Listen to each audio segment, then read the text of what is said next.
네, 여의도 광역센터입니다. 윤석열 당선인 대통령 취임식이 29일 앞으로 다가왔습니다. 채 한 달도 남지 않은 대통령 취임식. 박주선 대통령 취임 준비위원장 스튜디오에 모시고 관련 얘기 들어보겠습니다. 위원장님, 안녕하세요. 네, 안녕하세요. 오늘 통이동 인수위원회에서 취임식 관련 대국민 중간보고 기자회견을 하셨는데 대통령 취임 준비위원장 어떤 계기와 이유로 맡게 되셨는지 궁금합니다. 윤석열 당선인께서 지난 15일에 네. 저에게 직접 전화를 하셔가지고 네.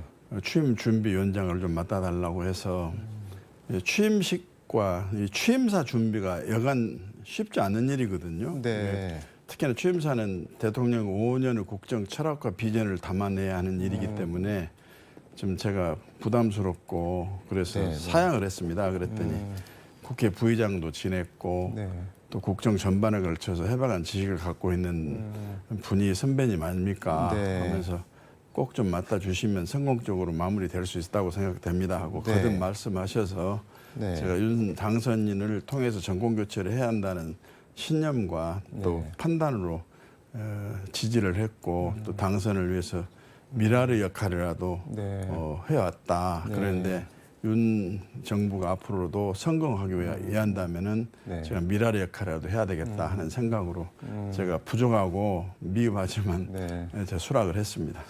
말씀하신 대로 취임식이랑 취임사 이게 당선인 대통령 하실 분의 철학과 비전을 담는 작업인데 그 역대로 보면은 관련해서 YS는 뭐 문민정부, 그다음에 DJ는 국민의 정부, 노무현 전 대통령 정부는 뭐 참여정부 이렇게 어떤 키워드가 있는데 윤석열 정부의 키워드를 한마디로 뭐 정의한다면 어떤 굳이 뭐 정부의 이름을 네. 어떻게 붙일지는 논의를 지금 안 했습니다만 네. 윤석열 당선인께서는 네. 국민의 뜻을 겸손히 받들겠다, 국민을 섬기겠다, 네. 국민과 함께 나라를 반드시 성공시키겠다 하는 그런 말씀을 해왔기 때문에 네. 굳이 저 개인 생각으로 붙인다면은 네. 국민을 섬기는 정부, 국민을 섬기는 정부. 그런 성격이 아마 대표적인 슬로건이 되지 않을까 이런 생각을 네. 하고 네. 오늘 저희 취임식 슬로건을 네. 다시 대한민국 네. 새로운 국민의 나라로 정했는데 네. 그것은 다시 한번 대한민국을 재도약을 시키겠다는 의지와 그렇게 해서 네. 이제는 완전히 새로운 국민이 주인이 되고 또 국민이 행복한 그런 나라를 만들겠다는 의지 표현입니다. 그래서 네. 뭐 그런 뜻이 잠기는 성격의 정부가 아닐까 이렇게 생각합니다. 취임식 슬로건 말씀해 주셨는데 뭐 취임사의 화두나 뭐 담으려는 시대 정신 이런 게 있다면 뭐 어떤 게 있을까요? 방금 말씀드린 대로 네. 주권자인 국민의 명령을 네.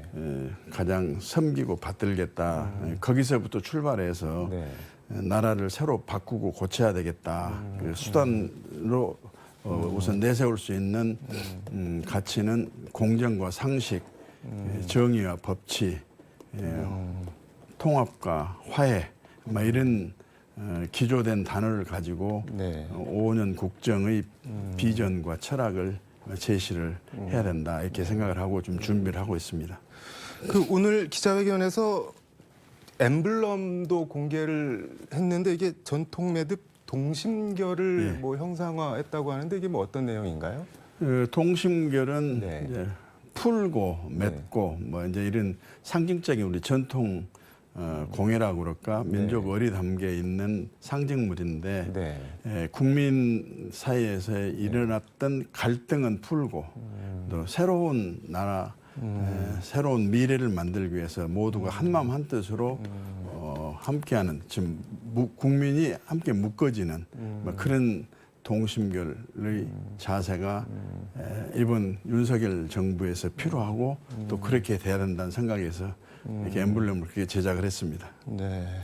이게 통합을 말씀해 주셨는데 이게 정치적으로 그리고 정서적으로 좀 민감한 문제인데 인수위 출범 단계에서부터 뭐 광주 전남에선 호남 배제론, 뭐 윤석열 정부에서 호남 패싱론 뭐 이런 우려가 나오기도 했는데 어제죠. 그 1차 윤석열 정부 장관 8명 명단이 발표가 됐는데 5명은 영남인데 호남은 한 명도 없습니다. 이거 뭐 어떻게 봐야 되는 건가요? 우선 윤석열 당선인의 인사 철학이 네. 능력과 자질을 가장 중시하고 네. 또 그런 네. 발탁 인사를 하면서 네. 능력과 자질이 있는 실력 있는 인사가 한 지역에만 모여 있는 것이 아니고 전국에 네. 흩어져 있기 때문에 네. 우리 18개 부처 내각 중에서 어제 네. 8개만 발표했는데 앞으로 우리 호남 출신 네. 능력과 자질을 겸비한 경륜 있는 후보들이 많이 있기 때문에 네. 발탁이 될 것으로 저는 확신합니다. 앞으로 발표될 명단에는 호남 출신 인사들이 있을 거다 이렇게 믿어도 되는 저는 건가요? 그렇게 생각하고 또 그리고 네. 청와대 비서실장도 있고 뭐 수석들도 있고 네. 또 뭐 윤석열 정부에서 맡아서 해야 될 책임 있는 자리들이 많이 있거든요. 그래서 굳이 네. 또 윤석열 당선인께서는 후보 시절부터 네. 호남에 대한 홀대나 냉대는 절대 없다 하고 네. 분명히 약속하셨기 때문에 네. 뭐 지금 벌써 호남이 패싱을 당했느니 호남 출신이 뭐 차별을 당했니 그건 좀 너무 때이른 얘기입니다. 네. 우려다. 난 이렇게 말씀드리고 싶습니다. 취임식에 박근혜 전 대통령은 오시는 건가요? 어떻게 되는 건가요? 글쎄 저희들은 네. 최고 예우를 갖춰서 취임 절차를 진행하려고 합니다. 네. 그런데 지금 내일로 네. 윤 당선인과 박근혜 전 대통령 회동이 지금 예정이 되어 있기 때문에 네. 그 자리에서 자연스럽게 국민 통합 차원에서 국민 화합의 취임식을 위해서 또 윤석열 정부의 취임을 축하하는 의미에서 전직 대통령으로서 박근혜 대통령을 참석을 해 주십사 하고 윤 당선인께서 아마 초청을 하지 않을까 저는 그런 네. 생각을 갖고 있고 네. 그 이후 절차는 제가 책임지고 최고의 예우로 절차를 진행하려고 합니다. 기다려 보겠습니다. 어떤 분들이 나오시는지 참석하시는지. 검찰 출신이신데 그 민주당에서 윤 당선인 취임 전에 검찰 수사권 완전 박탈, 이른바 검수완박 법안을 처리하겠다고 지금 하고 있는데 이건 뭐 어떻게 보시나요? 저는 검찰 출신이지만 검찰에 의해서 4번 구속이 돼가지고 4번 다 네. 무죄를 받아서 네. 검찰에 대해서 무슨 특별한 애정이 있다거나 또 네. 그렇다고 해서 검찰을 뭐 원수로 생각하지는 않습니다. 네. 저는 나라의 장래를 위해서 사법 한 분야로서 검찰이 건재를 해야 된다 이런 생각을 갖고 있는 네. 사람인데 이미 수사권 조정이 돼가지고 네. 경찰이 제한이 없는 어느 누구도 어느 기관도 수사를 할 수 있는 상태에서 네. 그중에 고도의 수사의 기술과 네. 역량이 필요한 6개 범죄에 대해서는 검찰의 수사권을 경찰과 함께 가질 수 있도록 해놓았는데 굳이 그것을 검찰로부터 빼앗아 가지고 네. 새로운 중대 범죄 수사청을 네. 국민 세금 들여서 만들어서 네. 거기에다가 그 수사권을 준다 하는 것은 네. 저는 다시 한번 생각해야 한다고 봅니다. 지금 검찰 개혁 차원에서 공수처를 만들었습니다만 네. 국민들의 세금만 지금 날리고 있지 공수처가 무슨 역할을 했는지 네. 국민들 입장에서도 너무 잘 아실 겁니다. 네. 그래서 이것은 사법제도를 개혁하기 위해서는 국가의 100년 대계를 바라봐야 되고 나라의 참 기강과 질서를 확립하는데 네. 또 부정부패를 척결하는데 어떻게 하는 것이 가장 효율적이고 능률적이냐 네. 국민이 바람이 뭐냐 하는 것을 기준으로 삼고 도입 여부를 결정해야 한다고 보는데 저는 대단히 부적절하다고 생각합니다. 네. 그럼에도 뭐 민주당이 추진을 하겠다는 거는 나름의 이유와 명분 배경이 있을 테고 172석 민주당이 하겠다고 해서 이렇게 강행을 하면은 막을 수 있는 방법이 없기도 하잖아요. 막을 수 있는 방법은 없습니다만은 이미 국민의 뜻에 의해서 정권이 교체가 됐고 이 정권을 교체해 준 국민의 뜻도 아마 검수완박에 있지 않다고 저는 생각을 합니다. 그리고 당선인의 입장에서도 네. 그 동의를 하지 않는 그런 부분이고 네. 또 정권을 만드는 데 앞장섰던 국민의힘 정당에서도 반대를 하고 있기 때문에 네. 이거 그렇게 급한 문제가 아니거든요. 네. 꼭 필요하다고 할지라도 네. 새로운 정부가 출범하고 또 여야가 머리를 맞대고 네. 합의에 의해서 네. 협치의 번복이로 이 문제를 해결해야 된다 이렇게 생각합니다. 알겠습니다. 윤석열 대통령 취임식이 5월 10일이잖아요. 네. 그러면 8일 뒤면은 5.18인데 취임 8일 뒤면 기념식에 참석하시나요, 윤 대통령? 저는 특단의 불가피한 돌발 상황이 없는 한은 네. 참석하실 것으로 압니다. 네. 제가 지난번 오찬을 당선인 같이 하면서 네. 그때도 말씀드렸고 제가 반드시 참석하겠다 하는 네. 말씀을 계셨고 네. 또 특히나 5.18 정신을 계승한 것이 우리나라 민주주의 발전의 초석이 된다는 그런 취지 말씀을 여러 번 하신 분이고 네. 또 헌법이 개정되면은 네. 그 개정건대 헌법의 이 전문에 네. 5.18 정신을 규정해야 한다고까지 한 분이기 때문에 네. 저는 이번 42주년 5.18 행사에 윤석열 대통령이 참석할 것이다. 저는 그렇게 생각하고 있습니다. 네. 헌법 개정 말씀하셨는데 윤석열 정부에서 헌법 개정을 추진을 하는 건가요, 그러면은? 아마 제가 그 부분에 대해서는 여기서 확답을 네. 말하시기는 어렵습니다만 여야가 모두 다 네. 지금 87년의 헌법 체제는 네. 시대에 안 맞는 네. 지금 우리 상황과는 좀 동떨어진 옷이다. 네. 이 옷을 좀 고치고 바꾸자 하는 이야기를 하고 있어서 네. 아마 여야 합의를 하게 되면 당선인께서도 반대할 이유가 없다고 저는 그렇게 생각하고 있습니다. 네.